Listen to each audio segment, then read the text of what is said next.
प्रिय मित्रों, श्री राधे राधे। श्रीमद्भागवत महात्म्य को सुनने मात्र से ही सारे पाप नष्ट हो जाते हैं। सारे अध्याय को आप सुने और इसका पूरा लाभ ले। अपने सभी मित्र इसका लाभ ले सके, इसके लिए चैनल को सब्सक्राइब और शेयर जरूर करें। आइए शुरू करते हैं। अथ पंचमोध्याय। धुंधुकारी को प्रेत योनि की प्राप्ति और उससे उद्धार। सूत जी कहते हैं, शौनक जी, पिता के वन चले जाने पर एक दिन धुंधुकारी ने अपनी माता को बहुत पीटा और कहा, बता धन कहाँ रखा है, नहीं तो अभी तेरी लू आठी जलती लकड़ी से खबर लूंगा। उसकी इस धमकी से डरकर और पुत्र के उपद्रवों से दुखी होकर वह रात्रि के समय कुएं में जा गिरी और इसी से उसकी मृत्यु हो गई। योगनिष्ठ गोकर्ण जी तीर्थ यात्रा के लिए निकल गए। उन्हें इन घटनाओं से कोई सुख या दुख नहीं होता था, क्योंकि उनका न कोई मित्र था न शत्रु। धुंधुकारी 5 वेश्याओं के साथ घर में रहने लगा। उनके लिए भोग सामग्री जुटाने की चिंता ने उसकी बुद्धि नष्ट कर दी और वह नाना प्रकार के अत्यंत क्रूर कर्म करने लगा। एक दिन उन कुलटाओं ने उससे बहुत से गहने मांगे। वह तो काम से अंधा हो रहा था, मौत की उसे कभी याद नहीं आती थी। बस उन्हें जुटाने के लिए वह घर से निकल पड़ा। वह जहां तहां से बहुत सा धन चुराकर घर लौट आया तथा उन्हें कुछ सुंदर वस्त्र और आभूषण लाकर दिए। चोरी का बहुत माल देखकर रात्रि के समय स्त्रियों ने विचार किया कि ये नित्य ही चोरी करता है, इसलिए इसे किसी दिन अवश्य राजा पकड़ लेगा। राजा ये सारा धन छीनकर इसे निश्चय ही प्राण दंड देगा। जब एक दिन इसे मरना ही है, तब हम ही धन की रक्षा के लिए गुप्त रूप से इसको क्यों न मार डालें। इसे मारकर हम इसका माल मता लेकर जहां कहीं चली जाएंगी। ऐसा निश्चय कर उन्होंने सोए हुए धुंधुकारी को रस्सियों से कस दिया और उसके गले में फांसी लगाकर उसे मारने का प्रयत्न किया। इससे जब वह जल्दी न मरा तो उन्हें बड़ी चिंता हुई। तब उन्होंने उसके मुख पर बहुत से दहकते अंगारे डाले। इससे वह अग्नि की लपटों से बहुत छटपटाकर मर गया। उन्होंने उसके शरीर को एक गड्ढे में डालकर गाड़ दिया। सच है, स्त्रियां प्रायः बड़ी दुस्साहसी होती हैं। उनके इस कृत्य का किसी को भी पता न चला। लोगों के पूछने पर कह देती थी कि हमारे प्रियतम पैसे के लोभ से अब की बार कहीं दूर चले गए हैं, इसी वर्ष के अंदर लौट आएंगे। बुद्धिमान पुरुष को दुष्टा स्त्रियों का कभी विश्वास न करना चाहिए। जो मूर्ख इनका विश्वास करता है उसे दुखी होना पड़ता है। इनकी वाणी तो अमृत के समान कामियों के हृदय में रस का संचार करती है, किंतु हृदय छुरे की धार के समान तीक्ष्ण होता है। भला इन स्त्रियों का कौन प्यारा है। वे कुलटाएं धुंधुकारी की सारी संपत्ति समेटकर वहां से चंपत हो गईं। उनके ऐसे न जाने कितने पति थे, और धुंधुकारी अपने कुकर्मों के कारण भयंकर प्रेत हुआ। वह बवंडर के रूप में सर्वदा 10 दिशाओं में भटकता रहता था तथा शीत घाम से संतप्त और भूख प्यास से व्याकुल होने के कारण हा दैव चिल्लाता रहता था, परंतु उसे कहीं भी कोई आश्रय न मिला। कुछ काल बीतने पर गोकर्ण ने भी लोगों के मुख से धुंधुकारी की मृत्यु का समाचार सुना। तब उसे अनाथ समझकर उन्होंने उसका गया जी में श्राद्ध किया और भी जहां जहां वे जाते थे उसका श्राद्ध अवश्य करते थे। इस प्रकार घूमते घूमते गोकर्ण जी अपने नगर में आए और रात्रि के समय दूसरों की दृष्टि से बचकर सीधे अपने घर के आंगन में सोने के लिए पहुंचे। वहां अपने भाई को सोया देख आधी रात के समय धुंधुकारी ने अपना बड़ा विकट रूप दिखाया। वह कभी भेड़ा, कभी हाथी, कभी भैंसा, कभी इंद्र और कभी अग्नि का रूप धारण करता। अंत में वह मनुष्य के आकार में प्रकट हुआ। ये विपरीत अवस्थाएं देखकर गोकर्ण ने निश्चय किया कि यह कोई दुर्गति को प्राप्त हुआ जीव है। तब उन्होंने उससे धैर्यपूर्वक पूछा। गोकर्ण ने कहा, तू कौन है? रात्रि के समय ऐसे भयानक रूप क्यों दिखा रहा है? तेरी ये दशा कैसे हुई? हमें बता तो सही, तू प्रेत है, पिशाच है अथवा कोई राक्षस है? सूत जी कहते हैं, गोकर्ण के इस प्रकार पूछने पर वह बार बार जोर जोर से रोने लगा। उसमें बोलने की शक्ति नहीं थी, इसलिए उसने केवल संकेत मात्र किया। तब गोकर्ण अंजलि में जल लेकर उसे अभिमंत्रित करके उस पर छिड़का। इससे उसके पापों का कुछ शमन हुआ और वह इस प्रकार कहने लगा। प्रेत बोला, मैं तुम्हारा भाई हूँ। मेरा नाम है धुंधुकारी। मैंने अपने ही दोष से अपना ब्राह्मणत्व नष्ट कर दिया। मेरे कुकर्मों की गिनती नहीं की जा सकती। मैं तो महान अज्ञान में चक्कर काट रहा था, इसी से मैंने लोगों की बड़ी हिंसा की। अंत में कुलटा स्त्रियों ने मुझे तड़पा तड़पा कर मार डाला। इसी से अब प्रेत योनि में पड़कर ये दुर्दशा भोग रहा हूँ। अब दैववश कर्मफल का उदय होने से मैं केवल वायु भक्षण करके जी रहा हूँ। भाई, तुम दया के समुद्र हो, अब किसी प्रकार जल्दी ही मुझे इस योनि से छुड़ाओ। गोकर्ण ने धुंधुकारी की सारी बातें सुनी और तब उससे बोले। गोकर्ण ने कहा, भाई, मुझे इस बात का बड़ा आश्चर्य है। मैंने तुम्हारे लिए विधिपूर्वक गया जी में पिंड दान किया, फिर भी तुम प्रेत योनि से मुक्त कैसे नहीं हुए? यदि गया श्राद्ध से भी तुम्हारी मुक्ति नहीं हुई, तब इसका और कोई उपाय ही नहीं है। अच्छा, तुम सब बात खोलकर कहो, मुझे अब क्या करना चाहिए? प्रेत ने कहा, मेरी मुक्ति सैकड़ों गया श्राद्ध करने से भी नहीं हो सकती। अब तो तुम इसका कोई और उपाय सोचो। प्रेत की यह बात सुनकर गोकर्ण को बड़ा आश्चर्य हुआ। वे कहने लगे, यदि सैकड़ों गया श्राद्धों से भी तुम्हारी मुक्ति नहीं हो सकती, तब तो तुम्हारी मुक्ति असंभव ही है। अच्छा, अभी तो तुम निर्भय होकर अपने स्थान पर रहो, मैं विचार करके तुम्हारी मुक्ति के लिए कोई दूसरा उपाय करूंगा। गोकर्ण की आज्ञा पाकर धुंधुकारी वहां से अपने स्थान पर चला आया। इधर गोकर्ण ने रात भर विचार किया, तब भी उन्हें कोई उपाय नहीं सूझा। प्रातःकाल उनको आया देख लोग प्रेम से उनसे मिलने आए। तब गोकर्ण ने रात में जो कुछ जिस प्रकार हुआ था वह सब उन्हें सुना दिया। उनमें जो लोग विद्वान, योगनिष्ठ, ज्ञानी और वेदज्ञ थे, उन्होंने भी अनेकों शास्त्रों को उलट पलट कर देखा तो भी उसकी मुक्ति का कोई उपाय न मिला। तब सबने यही निश्चय किया कि इस विषय में सूर्य नारायण जो आज्ञा करें वही करना चाहिए। अतः गोकर्ण ने अपने तपोबल से सूर्य की गति को रोक दिया। उन्होंने स्तुति की, भगवान, आप सारे संसार के साक्षी हैं, मैं आपको नमस्कार करता हूँ। आप मुझे कृपा करके धुंधुकारी की मुक्ति का साधन बताइए। गोकर्ण की यह प्रार्थना सुनकर सूर्य देव ने दूर से ही स्पष्ट शब्दों में कहा, श्रीमद् भागवत से मुक्ति हो सकती है, इसलिए तुम उसका सप्ताह पारायण करो। सूर्य का ये धर्ममय वचन वहां सभी ने सुना। तब सब ने यही कहा कि प्रयत्नपूर्वक यही करो, है भी यह साधन बहुत सरल। अतः गोकर्ण जी भी तदनुसार निश्चय करके कथा सुनाने के लिए तैयार हो गए। देश और गांवों से अनेकों लोग कथा सुनने ही लिए आए। बहुत से लंगड़े, लूले, अंधे, बूढ़े और मंदबुद्धि पुरुष भी अपने पापों की निवृत्ति के उद्देश्य से वहां आ पहुंचे। इस प्रकार वहां इतनी भीड़ हो गई कि उसे देखकर देवताओं को भी आश्चर्य होता था। जब गोकर्ण जी व्यास गद्दी पर बैठकर कथा कहने लगे, तब वह प्रेत भी वहां आ पहुंचा और इधर उधर बैठने के लिए स्थान ढूंढने लगा।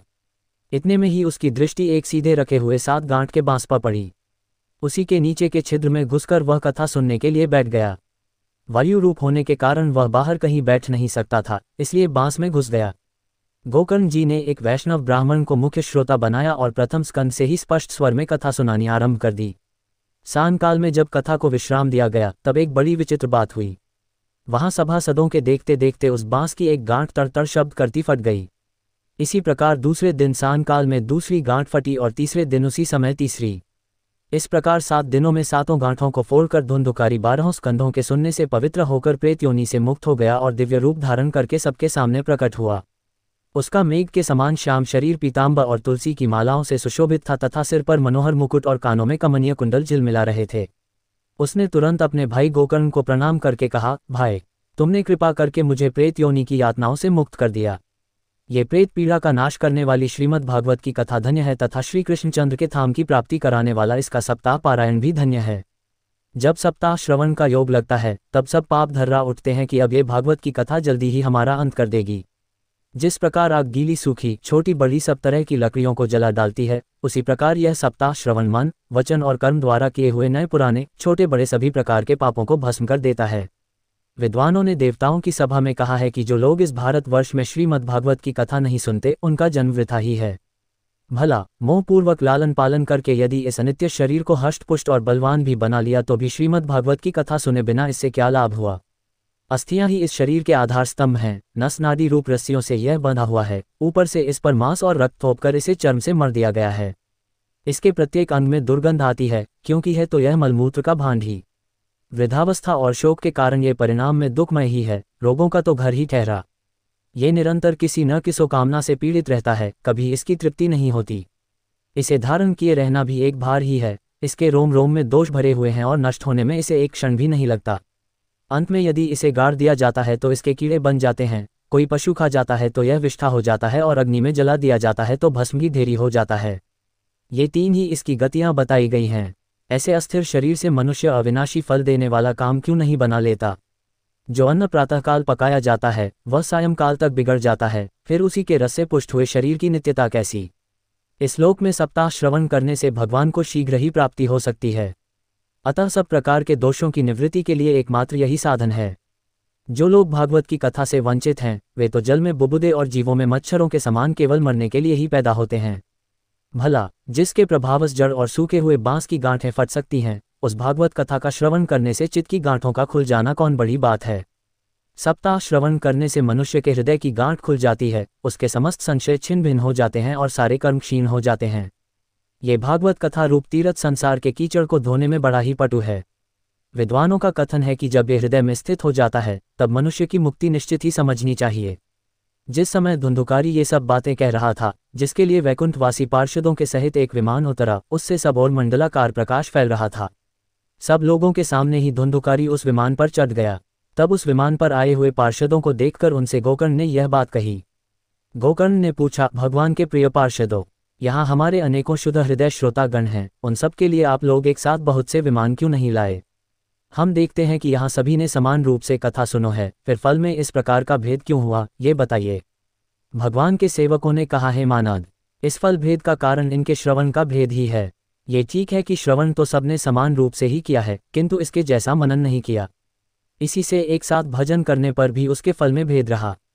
इस प्रेत ने 7 दिनों तक निराहार रहकर श्रवण किया था तथा सुने हुए विषय का स्थिर चित्त से यह खूब मनन निधिध्यासन भी करता रहता था।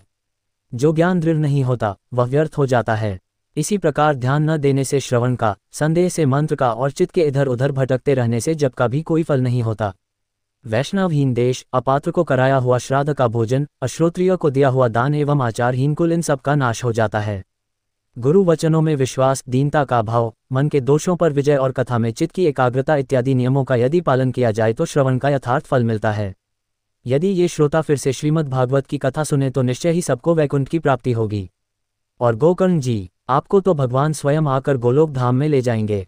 यों कहकर वे सब पार्षद हरि कीर्तन करते वैकुंठ लोक को चले गए। श्रावण मास में गोकर्ण जी ने फिर उसी प्रकार सप्ताह क्रम से कथा कही और उन श्रोताओं ने उसे फिर सुना। नारद जी, इस कथा की समाप्ति पर जो कुछ हुआ वह सुनिए। वहां भक्तों से भरे हुए विमानों के साथ भगवान प्रकट हुए। सब ओर से खूब जय जयकार और नमस्कार की ध्वनियां होने लीं। भगवान स्वयं हर्षित होकर अपने 5 जन्य शंख की ध्वनि करने लगे और उन्होंने गोकर्ण को हृदय से लगाकर अपने ही समान बना लिया। उन्होंने क्षण भर में ही अन्य सब श्रोताओं को भी मेघ के समान श्याम वर्ण, रेशमी पीताम्बरधारी तथा किरीट और कुंडलादि से विभूषित कर दिया। उस गांव में कुत्ते और चांडाल पर्यंत जितने भी जीव थे वे सभी गोकर्ण जी की कृपा से विमानों पर चढ़ा लिए गए तथा जहां योगीजन जाते हैं उस भगवत धाम में वे भेज दिए गए। इस प्रकार भक्तवत्सल भगवान श्री कृष्ण कथा श्रवण से प्रसन्न होकर गोकर्ण जी को साथ ले अपने ग्वाल बालों के प्रिय गोलोक धाम में चले गए। पूर्व काल में जैसे अयोध्यावासी भगवान श्री राम के साथ साकेत धाम सिधारे थे, उसी प्रकार भगवान श्री कृष्ण उन सबको योगी दुर्लभ गोलोक धाम को ले गए। जिस लोक में सूर्य, चंद्रमा और सिद्धों की भी कभी गति नहीं हो सकती, उसमें वे श्रीमद् भागवत श्रवण करने से चले गए। नारद जी, सप्ताह यज्ञ के द्वारा कथा श्रवण करने से जैसा उज्ज्वल फल संचित होता है उसके विषय में हम आपसे क्या कहें। अजी, जिन्होंने अपने कर्णपुट से गोकर्ण जी की कथा के एक अक्षर का भी पान किया था वे फिर माता के गर्भ में नहीं आए। जिस गति को लोग वायु, जल या पत्ते खाकर शरीर सुखाने से, बहुत काल तक घोर तपस्या करने से और योगाभ्यास से भी नहीं पा सकते, उसे वे सप्ताह श्रवण से सहज में ही प्राप्त कर लेते हैं। इस परम पवित्र इतिहास का पाठ चित्रकूट पर विराजमान मुनीश्वर शांडिल्य भी ब्रह्मानंद में मग्न होकर करते रहते हैं। ये कथा बड़ी ही पवित्र है। एक बार के श्रवण से ही समस्त पाप राशि को भस्म कर देती है। यदि इसका श्राद्ध के समय पाठ किया जाए तो इससे पितृगण को बड़ी तृप्ति होती है और नित्य पाठ करने से मोक्ष की प्राप्ति होती है। इति श्रीपद्मपुराणे उत्तरखंडे श्रीमद्भागवत माहात्म्ये गोकर्ण मोक्षवर्णन नाम पंचमोऽध्यायः।